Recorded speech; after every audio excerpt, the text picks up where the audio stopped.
It has been an incredible year. We've got a medical grade technology, AFib detection, blood pressure insights. We've got just some insane metrics. We actually set a goal to add 1 billion healthy years to the planet. We've seen behavior change. So Emily, as we look to 2026, what gets you super excited? I'm not going to spoil too much, but I am so excited about it. Emily, hello. Hi. I am so pumped to get to do the 2025 year in review with you this year. Same here. Yay. One of my favorite episodes of the year. It has been an incredible year. Like when we think about the launch of 5.0 and just how it spanned apparel, accessories, software, hardware, battery life, that to me has been just an absolute game changer. We've got a medical grade technology, AFib detection, blood pressure insights, just the list goes on and on. When you zoom out and think about the innovations and features, which one is most exciting to you? Ugh. I know, it's so hard. It's such an unfair question. And in part, it's because I think that it's the way that everything comes together that's so powerful. I truly believe that is Whoop's secret sauce, is the weaving of things. You know, I think one of my absolute favorite projects that I've worked on in my almost 13 years at Whoop has been Healthspan. And in large part because it was the first time that we've ever really tried to say to people, here's a goal or here's how we should think about objectively good and objectively needing work, and not just focused on helping you make incremental improvements to be, a slightly better version of yourself. And I think that framing, at least for me, and I think, so much of the feedback that we've gotten is so incredibly powerful and motivating. And, I'll share with you that it's my birthday in 7 weeks. And I had this goal that on my birthday, I wanted my biological age or my Whoop age to be 10 years younger than my chronological age. And I am on track for this, which I'm very excited about. Amazing. But just like creating the fact that you can know that, though. That you can know that. Is just... And then what I love about it, because I've done other like blood tests and different things that have given me a biological age in the past, and I've always found them very sort of silly and unmotivating, in large part because a lot of these other age clocks will use the average American as sort of neutral. And so your biological age equals your chronological age if you're the same as the average person. But if you know even a little bit about what's going on in this country, the average person is like so far from an aspirational level of healthy that it's like you'd get your age back and you'd be 17 years younger or something and just like roll your eyes at like how unhelpful of information that was my experience. For sure. Because I was like, okay, I'm not 32. And when it tells you you're half as old as you actually are, not only are you not motivated to do anything, but it just doesn't necessarily even align with how you're feeling. Like I remember doing one of these like blood test, get a biological age thing, because there were like things I was wondering about. And then it would like tell you like some things need work, but yet somehow you're like 50% younger. And it just like didn't quite add up. And I didn't know, like, does that mean I should address these things? Or am I like just so amazingly amazing that I should kick back and relax? I actually found it like anti-motivating and giving, too much license for inaction. And one of the things that I think that we did that was differentiating and special and motivating is we actually targeted our what we call referent age. And so that point where biological age equals chronological age at meeting healthy recommendations. And so it's a little bit aspirational even to just break even. But then beyond that, we made sure that it was incredibly transparent how the math works and really easy to understand what you need to do to move this. And so you can see for every input exactly what it's going to do to your age. And so when I first got my Whoop age, which was way earlier than our members because, my team developed it. So I got to see some of the early ones. I could tell like, okay, if I can get my VO2 max up by, 5, like I'm going to take another year off. That was something that I was like, I think I can do this. I know how to go and tackle this. I'm going to make that one of the goals. And then it was if I add, another 30 minutes of strength training, here's what I could do. And I wasn't doing enough zone 4-5 training. I was doing a lot of lower intensity stuff. And so just really seeing like what are the components that are making it that would be easier for me to move or harder for me to move. And then there were things like sleep consistency, which it's a tough one. Well, I take that very seriously. So I had already maxed out the Whoop age benefits there. So I was just like, okay, I just need to maintain this. So kind of going through all of those things, and then setting very specific component level goals made it really easy to just systematically tackle my Whoop age. And I've got it down by about 7 years over the last 6 months or so. And I'm on track to get, to that 10-year gap that I want by my birthday, which will be very exciting. And so I've just found that feature has been one of the more motivating things Whoop has ever released. And I love using it. This is an older feature, but that has a totally new life for me. Whoop age in combination with weekly plan. So I would set my weekly plan to the things that I know I need to do in order to, by next Sunday, because Whoop age updates every Sunday, be in a better spot, have the gap that I need. And so then throughout the week, I would see, okay, if I'm going to get my Whoop age where I need it to be, I know I need to get at least, 10,000 steps or something. And Whoop will tell you you're 5 out of 7 to your plan, which is amazing. The weekly plan during the week to make sure that I was on track. So then I felt like on Sunday when Whoop age updated, it wasn't like a big reveal surprise moment. It was, I know exactly what I need to do during the week. And pro tip for people who haven't been using this, you can use Whoop AI to help set the weekly plan. And so you can talk to it about what are the most impactful levers in order to change your Whoop age. And then you can build your weekly plan with the AI. So you don't even need to do all of this math and all this thinking. It'll do it for you, which is amazing. Right. And so I love that all of a sudden weekly plan, which was not a feature I super loved before Whoop age came out, now together is just this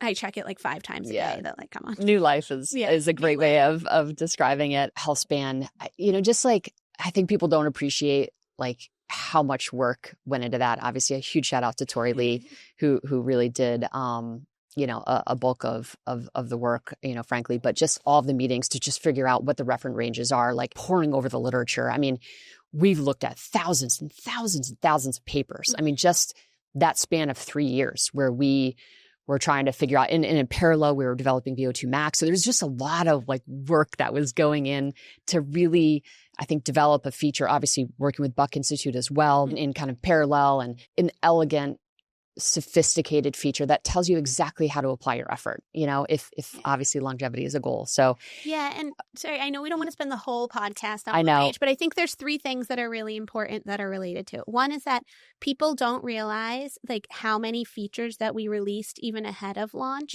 that were specifically prioritized because of it. So we did Steps, that was a 2024 release, but it was because we knew that was important for Whoop age. So we wanted to have that metric in order to go into Healthspan. And then same thing with VO2 max, which we released in February. And so that was specifically because the literature overwhelmingly supported the idea that VO2 max was important for a functional age. And so we just couldn't imagine a version being as good without it. So we built that entire feature, which is an amazing feature as a standalone, but also really enhanced Whoop age. And so there was a lot of work kind of behind the scenes to bring these different components into line with the literature so that we could then have them feed in. And then the other thing that people don't necessarily realize is that when we realized how much of a sort of centering North Star this age metric was, we actually set a goal as a company to add 1 billion healthy years to the planet. And this is a little bit of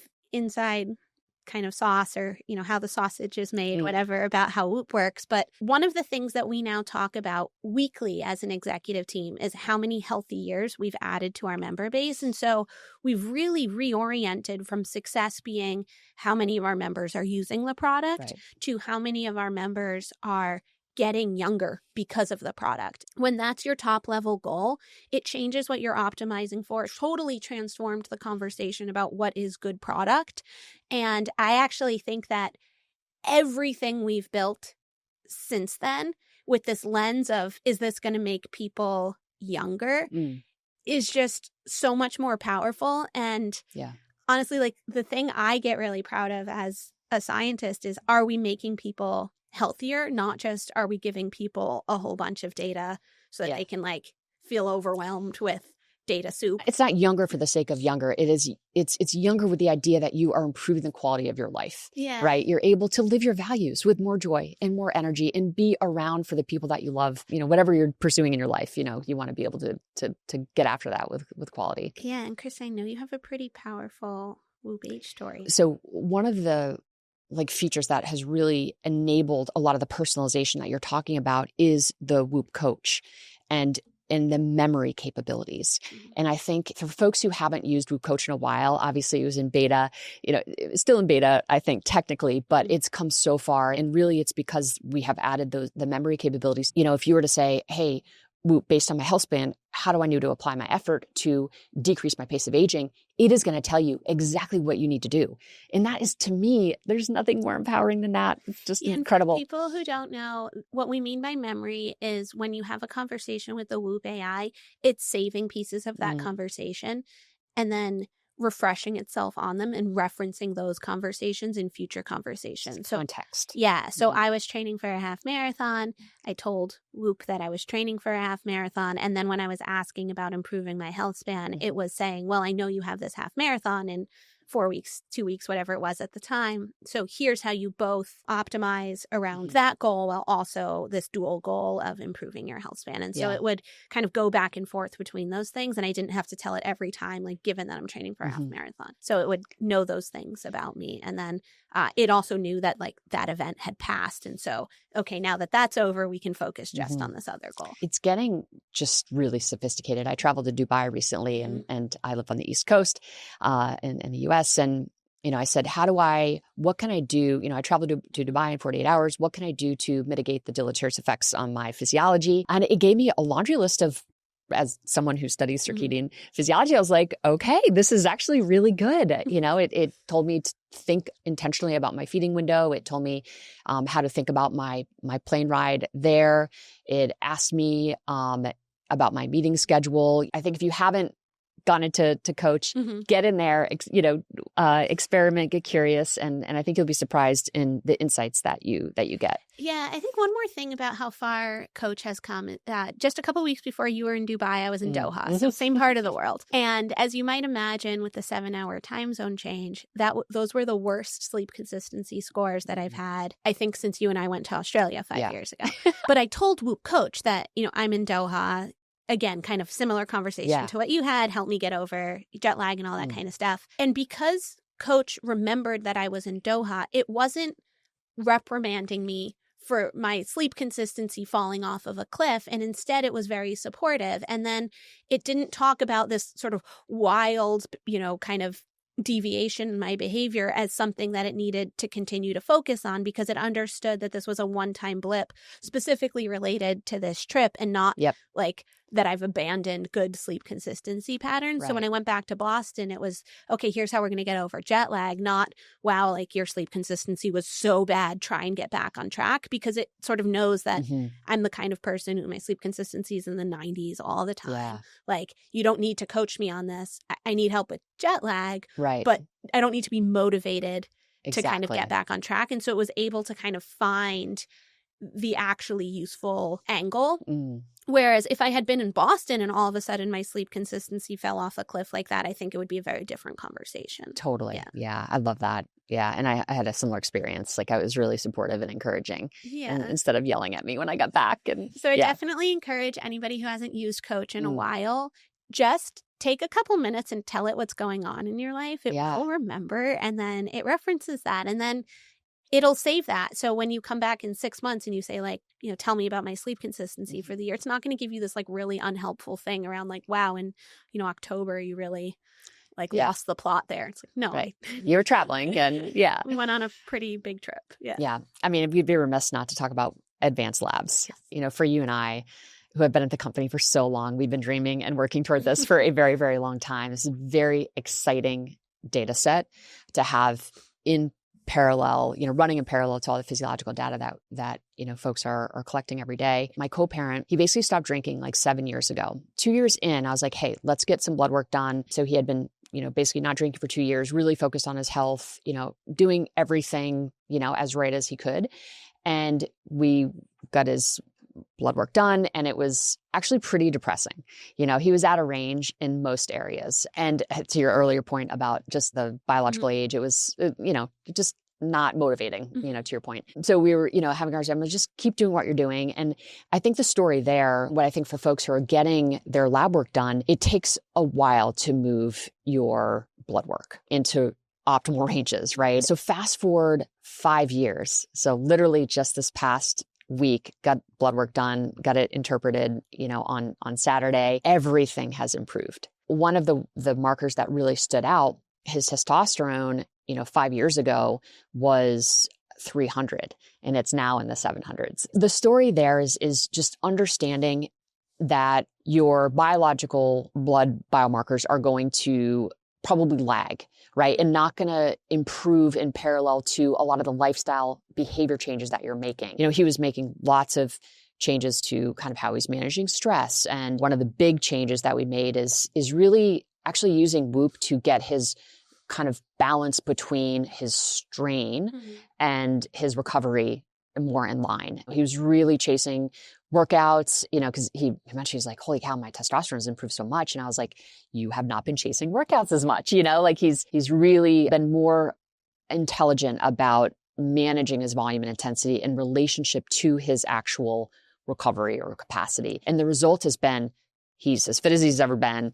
His testosterone is in optimal ranges, and every single one of his blood biomarkers has improved. So I tell this story just because, for folks out there who are making big lifestyle changes that might right now feel like a little bit of a sacrifice, stay the course. You will see it manifest in your blood data.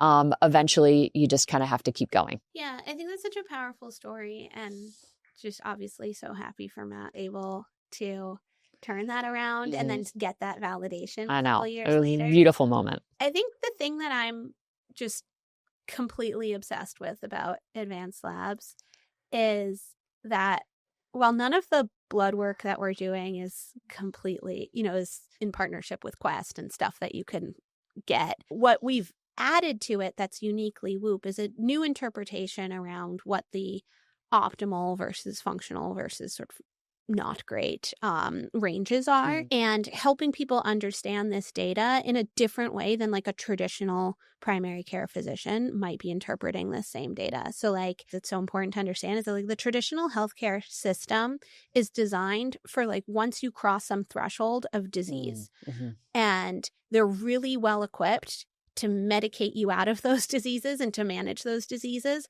once you meet this definition of disease. But there's this huge spectrum before you are sick, before insurance reimburses things and these labels follow you around, between optimal and merely not yet diseased. A lot of people spend a lot of time nowhere near optimal, but still subclinical. So like before this definition of disease, and they don't feel awesome, but because everyone around them is in this like kind of crummy, but I can get through my day state, we normalize it to such a degree that we just say, welcome to your 40s. I have a busy job. Welcome to parenthood. Like we excuse, and we even laugh about it, right? The thing that like drives me crazy is how much we normalize hunger. That idea that like you're not yourself when you're hungry is like, that's literally metabolic dysfunction. And then we laugh about it and we're like, you just need a candy bar. And it's like, no, you need so much more than a candy bar. First of all, you don't need a candy bar at all. But like,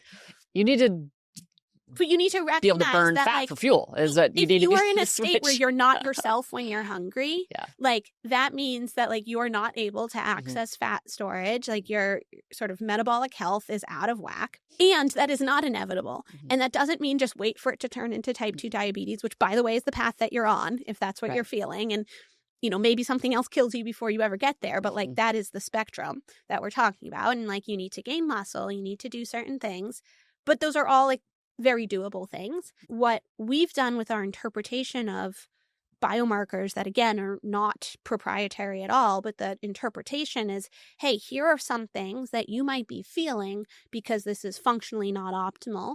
Here are some things you can do, and here's what to look for in Whoop to know that you're making progress there. Right after we launched Advanced Labs, I was sitting down in a one-on-one with one of my colleagues and here at Whoop, and he was telling me how his metabolic markers were just totally out of range. I mean, he's pre-diabetic. So his home IR, his HbA1c, fasting glucose, we're all, pointing toward pre-diabetes. And I asked him, I was like, hey, like, how often do you lift? He's like, I've never lifted before. And I point out the metabolic because he's not alone. That was actually, I know we can't talk about specific numbers yet, but we've seen some preliminary advanced labs data, and a good proportion of the folks who have engaged in advanced labs, whose data we have an alarming level of metabolic dysfunction. Well, there's national data that says that 93% of Americans are metabolically exactly. unhealthy. So, and I think if we're, population's not much better. And one of the things that we'll be able to do is we'll be able to basically pair those data with how much time they're spending strength training, for example, how many minutes, how many steps. We're going to be able to really understand where you're going maybe wrong, what behaviors you can lean into to improve these markers, to your point, relatively quickly. What I really just want everybody to hear with advanced labs is if you feel less good than you did, quote unquote, in your prime or in your 20s or anything like that, you might have a biomarker that's functionally out of range that most likely is fairly simply behavior modifiably fixable in a relatively short period of time. I think that's the thing that I also want people to, because I feel like some people don't do this stuff because they're like not really ready to completely overhaul their life, right? They don't want to give up carbs. They don't want to start working out 4 hours a week. So they don't want to do the blood test because it's just going to tell them something they're not ready to hear. And I've shared the story on the podcast before, like after I finished breastfeeding my daughter, my vitamin D level was like 19, which is like a third of what it should be. And it was a $5 like couple week problem to fix of supplementing vitamin D, which is so easy. And my energy levels were like through the roof. One of our other colleagues was telling me that he did similar blood work before advanced labs came out. His vitamin B12 was really low, started supplementing again, $5 problem, like take a multivitamin or B12 supplement, and his energy's through the roof. And so it's like so many of the things that we're going to find are really easy. Now, there's also some scarier, harder things that we're going to find, but knowledge is power. And not knowing about it doesn't make it go away. But I think for the majority of people that I've spoken to, it's kind of simple stuff that's really easy to fix. And so this isn't a don't do it until you're ready to overhaul your life and make these massive changes, although I'm totally here for you if you want to do that. It's more like there's really little things. What's I think so crazy was I had told my prior PCP like multiple times, like, oh, I kind of like don't really feel like I've bounced back post baby. That's like, the norm. Kind of stuff. Most people feel that and we just accept it as normal. Yeah. And what's annoying is if you pay full price, like no insurance or anything, a vitamin D blood test is like $9. Yeah. Now with insurance, it's usually like free. So this isn't even like a wildly inaccessible thing. And I had told my PCP like, oh, I was feeling this way. And he kept telling me I was healthy and normal. And like, most women feel this way after having a baby. And just getting access to this blood work was just like, oh, here's a $5 problem to fix. And just, I don't want to minimize the privilege involved in like access to all those things. But I'm not exaggerating when I say like life-changing to fix that problem. And I was so mad that it took like 2 years to get access to that. One of the things that I'm really excited about, a feature that launched this year that we haven't spoken about enough, is the menstrual cycle insights feature. Yeah. And I think people don't realize how much valuable data is in there.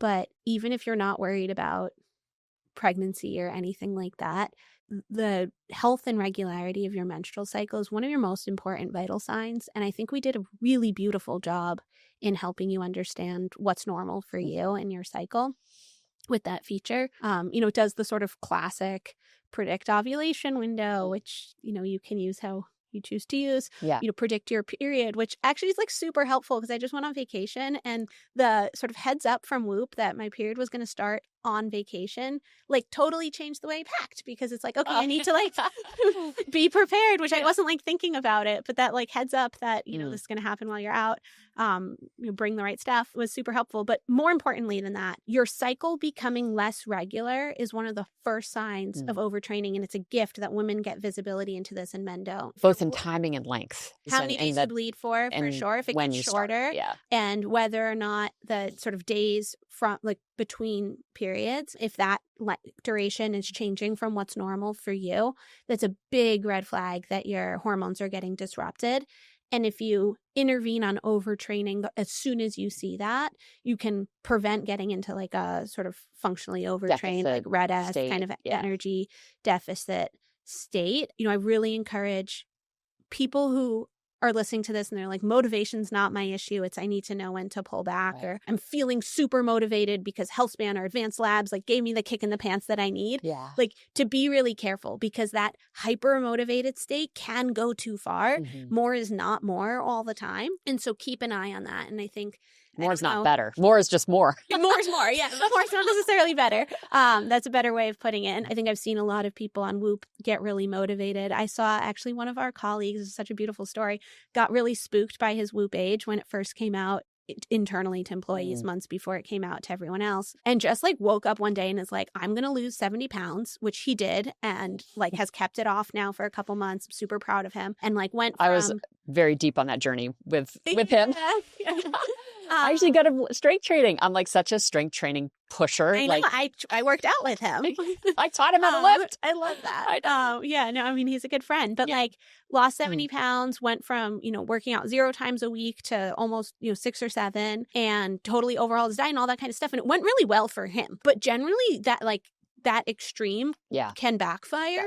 And so I don't generally love seeing that. And I think especially for women, if you are going to do something extreme because you're feeling hyper motivated, whether it's because of Advanced Labs, Whoop age, or something totally unrelated, watch your cycle and use the Menstrual Cycle Insights feature for that.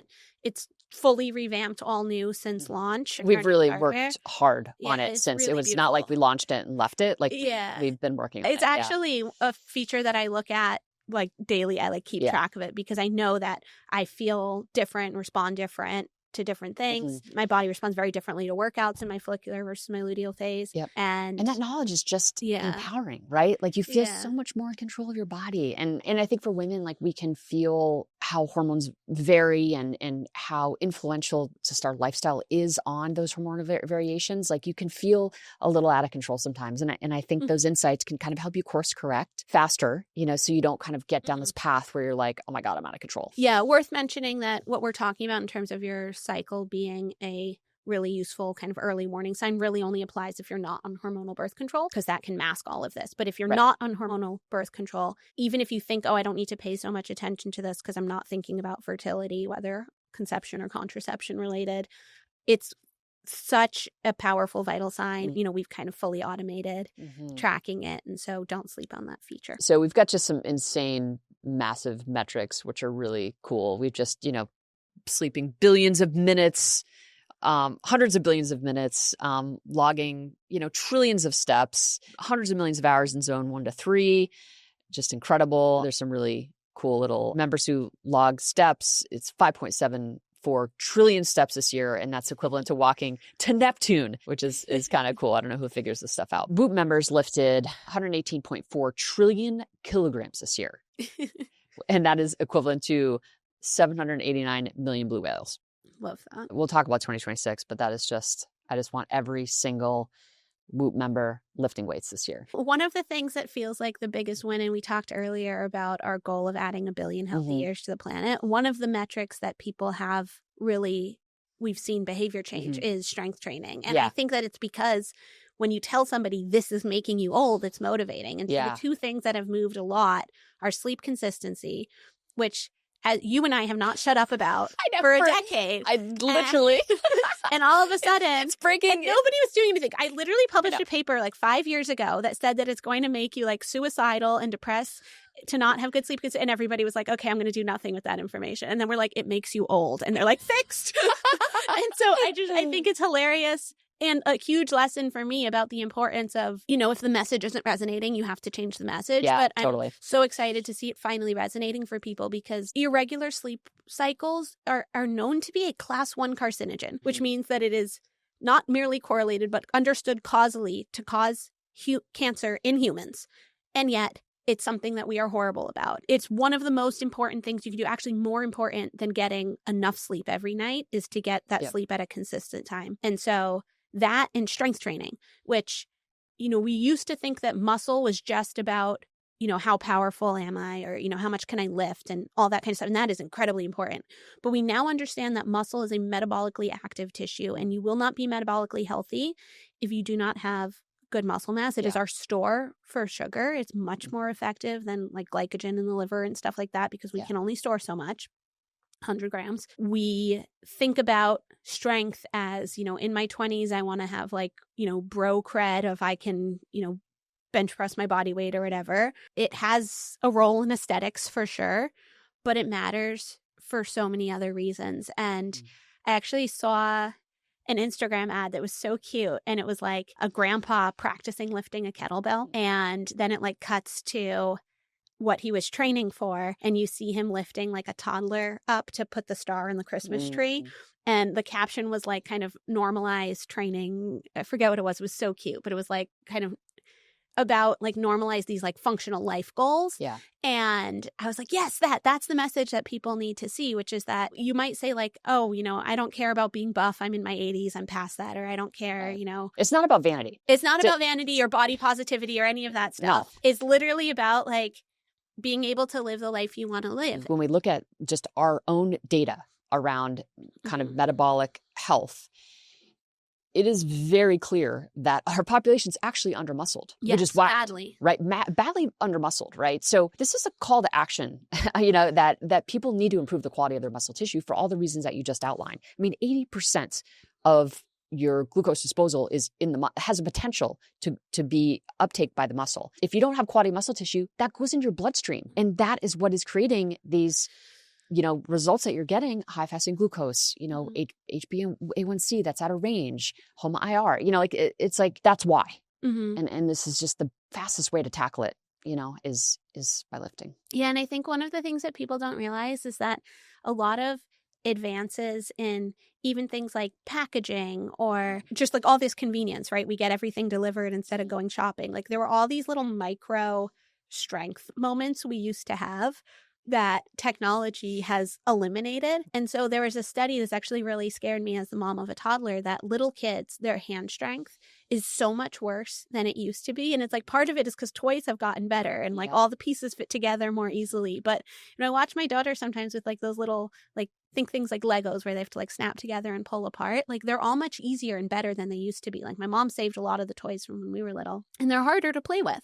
And she gets frustrated and gives up more easily. And I'm like, no, this is like hand strength. It's so important. And she's not even 3 yet. And so like at that age, it's also, hand strength translates to handwriting, translates to all these other things. But like we have to supplement that back in because, we used to work really, really hard to like scrub floors, and now we have the, robot mops, and we used to like a lot of things are easier when we think of that as purely good. And I'm not saying like make those things hard again, but we do need to be conscious of what we lost in gaining all of that efficiency and productivity, because we are very badly undermuscled, and it's not just an aesthetic concern for sure. And it relates to living independently in like old age.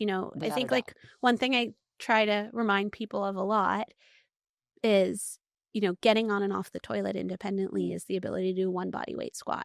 Yeah. Can you carry a 10-pound thing, pan full of food from the stove to the counter or from the oven to the counter or whatever it is? If you can't do these things, all of a sudden you can't really live alone. When you think about wanting to delay the timeline to whatever form of assisted living that end of life might take on, it's how do I make sure that I have the strength and the muscle mass? Because if you're not actively training, you're going to lose 1% per year starting in around age 30, and that's just going to kind of free fall. And so as we are, thanks to modern medicine, expected to live a lot longer, if we want those marginal years to be with quality, we need to be investing in strength.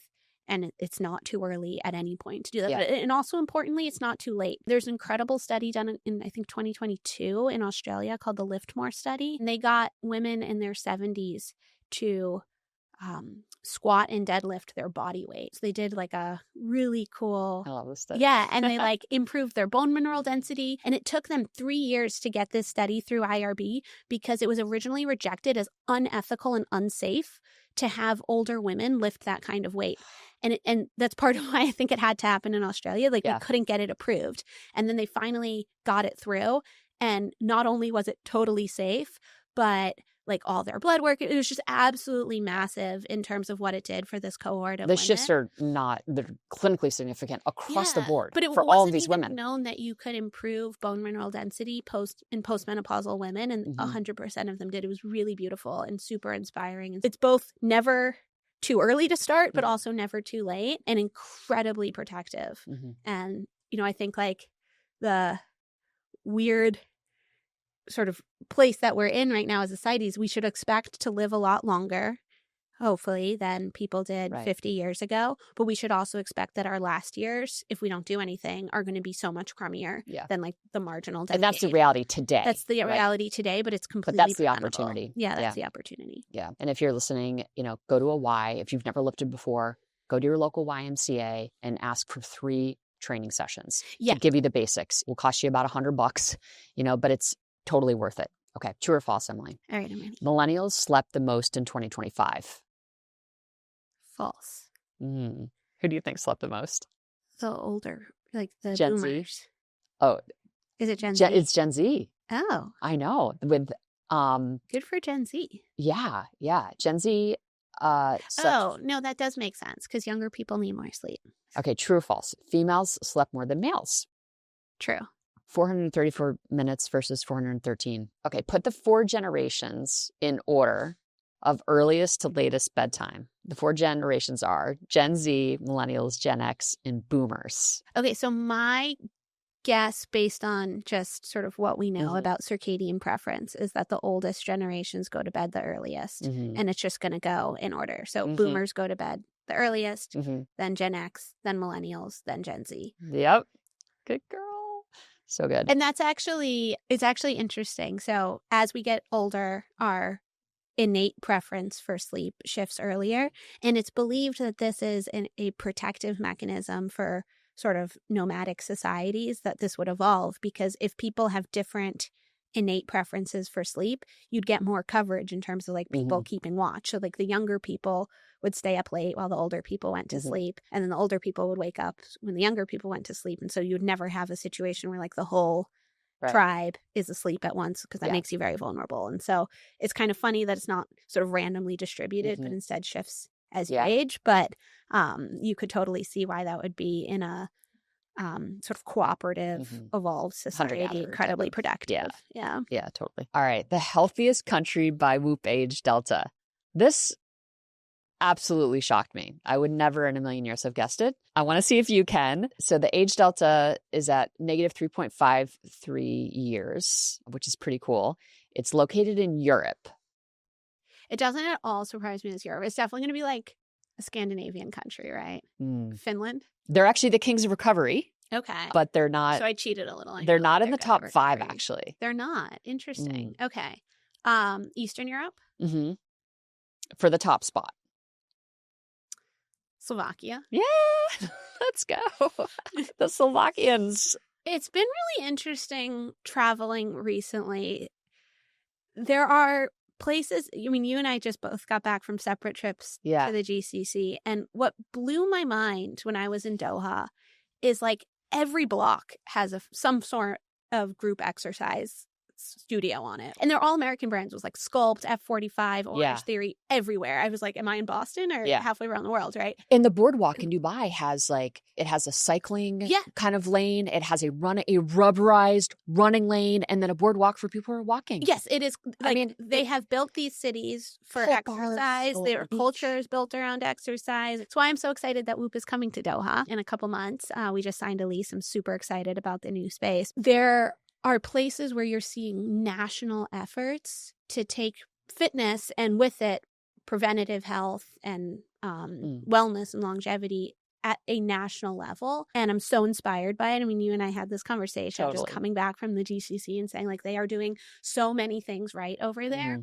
Like I'm pumped for them and the way that definitely some room for improvement on the sleep. Yeah, I mean, their sleep side, schedule, but that's why I did not guess them. Their sleep is really awful. So there's still room for improvement, but they're getting a lot right. And exercise is protective. You know, when a lot of those other behaviors are off, you know, if you're exercising, you know, you can offset some of the negative impact. Having traveled a bit with Whoop recently, that sneak peek into the ways where these cultural revolutions around fitness are just impossible for a place like the US where we have almost the opposite culture to compete with. So I knew it wasn't us.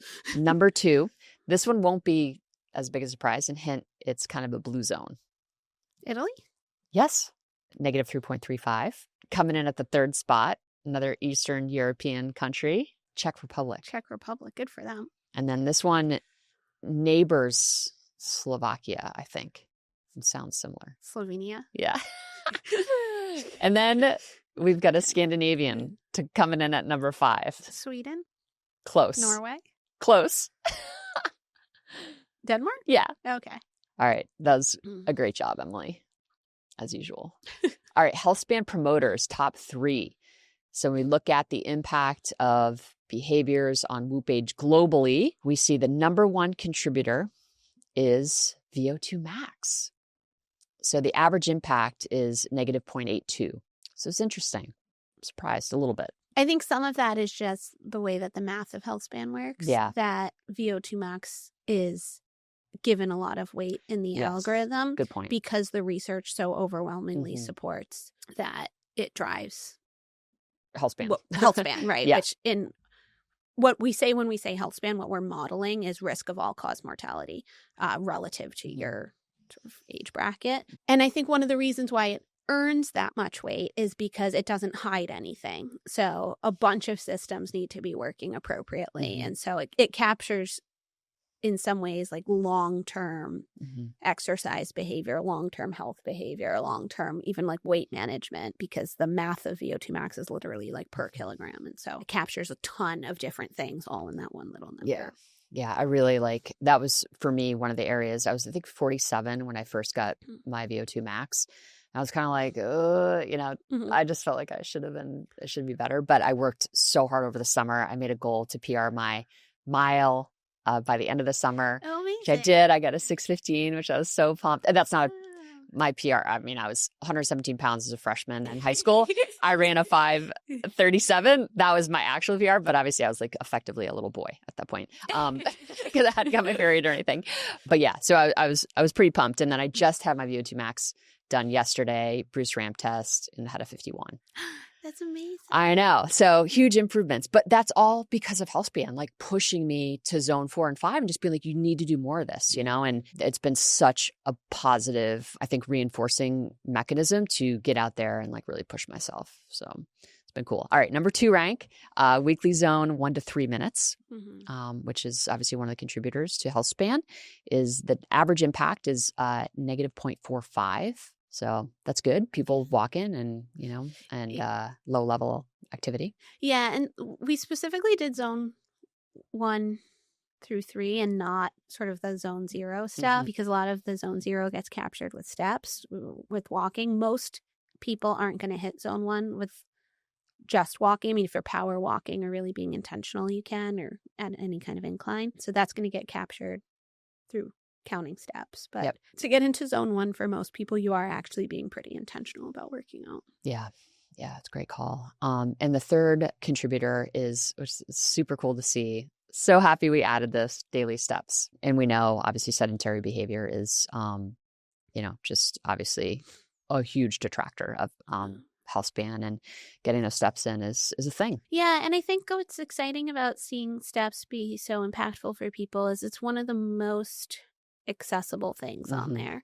I think I've shared this in the past, but when we released steps about a year and change ago, Will, our CEO, got me as a present a walking treadmill for under my desk here at work. And so I set, again, in my weekly plan, a steps goal. And, I want to hit 10,000 steps a day. And I check it multiple times. And if I'm not on track in my office, I see you walking on that thing. I hop on the treadmill, but it's like I can get, 1,000 here, 1,000 there. And then it doesn't have to be this whole big thing of like, oh, when am I going to go?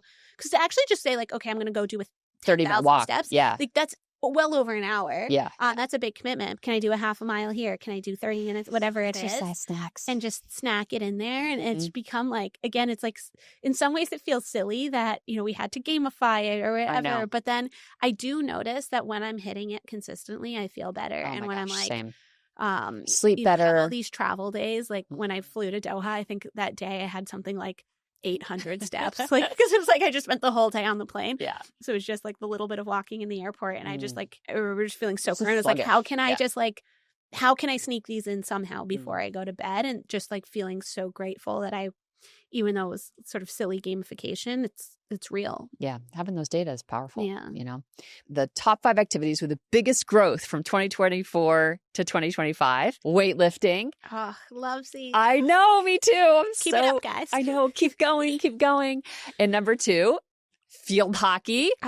You must feel so personally validated. I feel personally validated. I think I have single-handedly got our field hockey community energized about using Whoop. It was so cool to see the national championship this weekend and see so many young women here in the US like wearing Whoop. It just made me so proud. And the international stage as well, like just blowing up, like, you know, the Dutch and the Argentine, like everyone is wearing Whoop in the sport of field hockey. Paddle, number 3, gymnastics and jumping rope, which so cool. Yeah. Had no idea. So Emily, as we look to 2026, what gets you super excited? I am not going to spoil too much about our very confidential roadmap, but I am so excited about everything coming out on the AI front. It feels like some of the stuff that I've been playing with that are in internal alphas and soon to come to our members are completely game changing. I'm just really excited about that. And then on a totally vain, selfish level, I'm like really excited about some of the bands coming out next year. Really exciting stuff coming out on the ANA side, and ANA being accessories and apparel. Yeah, I know you're excited about this too, but you know, one of the things that I'm super excited to work with you and your team on is the advanced labs data and just looking at all the interactions and relationships. I think as scientists, I know that gets me really excited. What's the evolution of information that we can give our members to really help them understand how everything is fitting together? And obviously the AI coach is going to be able to do a lot of that, you know, but I think from a research lens, contributing to the science, I think is really exciting. Yeah. And I think we can probably spoil this because it's been shared, but expect more to come out on the advanced lab side. So we're going to be offering different types of tests and more specialized panels and things like that. So really, really excited for people to continue to learn more about their bodies in that way. Yeah. Folks listening, your year in review is available in the app. So you can learn about everything that your data has to say about 2025 and get planning for 2026. Yeah. Cheers to an amazing 2026, everybody. And just wanted to give a shout out to Greg Rosicki and Finn Fielding for doing a lot of this analysis, and Elena on the marketing team for all the product marketing, for making it look so beautiful in the app, and for obviously Emily's team for creating these incredible algorithms that underpin all of this amazing data and insight. Huge shout out to the entire team at Whoop for everything that's gone into 2025. Absolutely. Yeah.